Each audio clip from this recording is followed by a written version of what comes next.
Morning my dear student, मैं हूं Zulfikar sir. स्वागत करता हूं आप सभी को आज के इस वीडियो में। मेरे प्यारे विद्यार्थियों, आज फिर से मैं जनरल नॉलेज और बेसिक इंग्लिश का क्लास लेकर के आया हूं।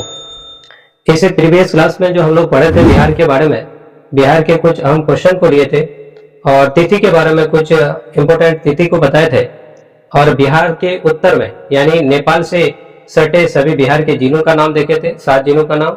उसके बाद बिहार के दक्षिण में जो राज्य पड़ता है झारखंड, उसके 8 जिलों को भी ट्रिक के माध्यम से हम लोग देखे थे। और आज हम लोग जो पढ़ने वाले हैं ये बिहार के, अगर देखा जाए तो पश्चिम, बिहार के पश्चिम और बिहार के पूर्व, बिहार के पश्चिम और बिहार के पूर्व। बिहार के पश्चिम में आपको पता है उत्तर प्रदेश है और बिहार के पूर्व में आपका पश्चिम बंगाल है। इन दोनों से सटे बिहार के सभी जिलों के नाम को देखेंगे। तो चलिए आज क्लास का स्टार्ट मैं चंद लाइन के साथ करना चाहूंगा कि लहरों से डरकर नौका पार नहीं होती, लहरों से डरकर नौका पार नहीं होती, कोशिश करने वालों की हार नहीं होती। नन्ही चींटी जब दाना लेकर चलती है, नन्ही चींटी जब दाना लेकर चलती है, चढ़ती दीवारों पर 100 बार फिसलती है। मन का विश्वास रगों में साहस भरता है, मन का विश्वास रगों में साहस भरता है, चढ़कर गिरना गिरकर चढ़ना ना करता है। आखिर उसकी मेहनत बर्बाद नहीं होती, मेहनत करने वालों की हार नहीं होती। तो चलिए मेरे प्यारे विद्यार्थियों, आज हम लोग फिर से अपने बिहार यानी बिहार के चौहद्दी अगर बात करें तो पश्चिम के साइड जितने भी जिला है उत्तर प्रदेश को टच करने वाली, वो सब के बारे में देखेंगे, उसको याद करने का प्रयास करेंगे ट्रिक के माध्यम से। और बिहार के पूर्व में यानी पश्चिम बंगाल से सटे सभी जिलों का नाम देखेंगे ट्रिक से।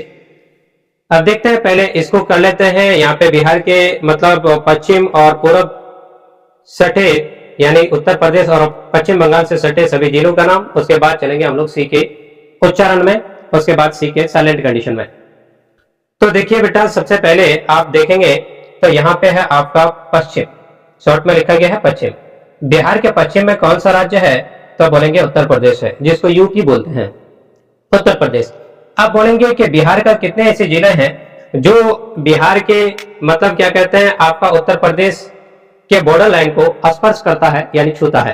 तो देखो बेटा, इसमें आता है सबसे पहले आप देखेंगे तो यह आपका पश्चिमी चंपारण, उसके बाद है गोपालगंज, उसके बाद है सीवान, सारण, उसके बाद भोजपुर, बक्सर, कैमूर और रोहतास। यहाँ बीच में एक नदी बहती है जिसको गंगा नदी कहते हैं। गंगा नदी के ऊपर 4, गंगा नदी के नीचे 4। अब देखो इसको याद कैसे करेंगे, बोलेंगे सर चंपा यानी चंपा। देखो यहाँ पे ट्रिक क्या है, इसका ट्रिक बनाया गया है चंपा गोपाल शिवानी, चंपा गोपाल शिवानी सारे भोज खाकर बके कैद हुए रोने लगे। मतलब देखो बेटा, यहाँ पे ट्रिक के माध्यम से सारा का सारा यहीं पे एडजस्ट कर दिया। बहुत बढ़िया ट्रिक है, समझने का प्रयास करोगे। फिर से देखो, चंपा नाम की कोई लड़की है, वो गोपाल नाम के लड़का और शिवानी के साथ, ये तीनों मतलब सारे तीनों चंपा गोपाल शिवानी सारे भोज खाकर क्या किए, भोज खाए, भोज खाकर बके बकबक करना शुरू कर दिए। तो पुलिस वाले को शक हुआ कि ये लोग नशे में होंगे, तो इसी वजह से उसको कैद कर लिए गए। इन सबको क्या कर लिए गए, कैद कर लिए गए। तो सीधी सी बात है, कैद कर लिया गया तो वो लोग जेल में जाकर के क्या करेंगे, रोने लगेंगे। तो यही ट्रिक है, चंपा गोपाल शिवानी सारे भोज खाकर बके कैद हुए रोने लगे। अब देखो यहाँ पे चंपा से हो जाएगा बेटा चंपारण, चंपा से क्या हो जाएगा चंपारण। यहाँ पे गोपाल से क्या हो जाएगा बेटा, तो बोलेंगे गोपालगंज। अगला है शिवानी से बोलेंगे सिवान, और सारे का मतलब होता है सारण। अब यहाँ पे भोज खाकर तो बोलेंगे भोजपुर, बके बक्सर, कैद हुए तो बोलेंगे कैद हुए कैमूर, कैद हुए कैमूर, रोने लगे रोहतास। तो बहुत ही अच्छा ट्रिक है, इसको याद कर लेंगे, कई मरतबा बोलने का प्रयास करेंगे खुद बहुत याद हो जाएगा कि बिहार के कितने ऐसे जिले हैं जो उत्तर प्रदेश के बॉर्डर लाइन को स्पर्श करता है। तो बोलेंगे 8 ऐसे जिला है जो उत्तर प्रदेश को स्पर्श करते हैं, उत्तर प्रदेश के बॉर्डर लाइन को टच करते हैं। अभी कौन कौन है तो बोलेंगे ट्रिक के माध्यम से चंपा गोपाल शिवानी सारे भोज खाकर बके कैद हुए रोने लगे। अब देखते हैं बेटा बिहार के पूर्व, बिहार के पूर्व में क्या पड़ता है तो बोलेंगे एक राज्य पड़ता है जिसको बोलते हैं पश्चिम बंगाल, पश्चिम बंगाल। अब बोलेगा कि पश्चिम बंगाल से बिहार के कितने ऐसे जिले हैं जो स्पर्श करते हैं, टच करते हैं बॉर्डर लाइन को, तो बोलेंगे बेटा 3 ऐसे जिले हैं जो मतलब क्या कहते हैं पश्चिम बंगाल को क्या करते हैं, स्पर्श करते हैं। कौन कौन है तो बोलेंगे किशनगंज, उसके बाद पूर्णिया, उसके बाद कटिहार। किशनगंज, पूर्णिया, कटिहार इसको रखने के लिए ज्यादा भारी भरकम भी नहीं। देखो इसके लिए भी ट्रिक बनाया हो बेटा। देखो किशन से पोड़ा मिलेंगे, कह रहे हैं कोई शख्स है वो जो बोल रहे हैं किशन से हम पोड़ा मिलेंगे, नहीं तो काट देंगे। भाई कितना मिलना है किशन से, बोल रहे हैं पूरा मिलेंगे, पूरा से पूर्णिया। किशन, किशन का मतलब किशनगंज। अब किशन से कितना मिलना है तो बोल रहे हैं पूरा मिलेंगे, पूरा मिलेंगे, पूरा से पूर्णिया। नहीं होगा तो नहीं मिल पाएंगे तो काट देंगे, काट से कटिहार। तो इसके लिए किशन से पूरा मिलेंगे, नहीं तो काट देंगे।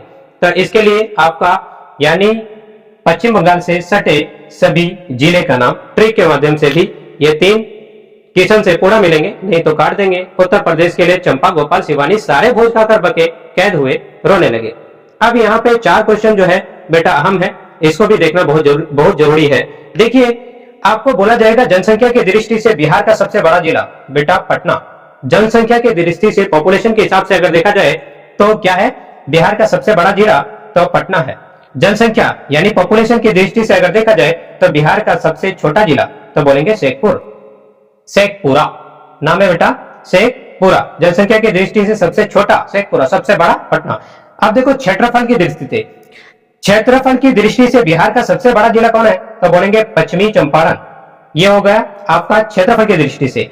और क्षेत्रफल की दृष्टि से सबसे छोटा जिला कौन है तो बोलेंगे शिवहर। क्षेत्रफल की दृष्टि से सबसे छोटा बोलेगा तो शिवहर और सबसे बड़ा बोलेगा तो पश्चिमी चंपारण। और जनसंख्या की दृष्टि से अगर सबसे छोटा बोलेगा तो शेखपुरा और सबसे बड़ा बोलेगा तो पटना। अब देखते हैं इससे आगे बेटा सी के उच्चारण के बारे में 3 नियम हम लोग इससे प्रीवियस क्लास में पढ़ चुके थे। आज हम लोग इससे आगे चलेंगे तो सी का चौथा नियम लिखे हैं, सी के उच्चारण का प्रोनाउंसिएशन का चौथा नियम क्या कहता है ये, यदि सी के तुरंत बाद एच आता हो तो सी एच को चौ पढ़ा जाएगा।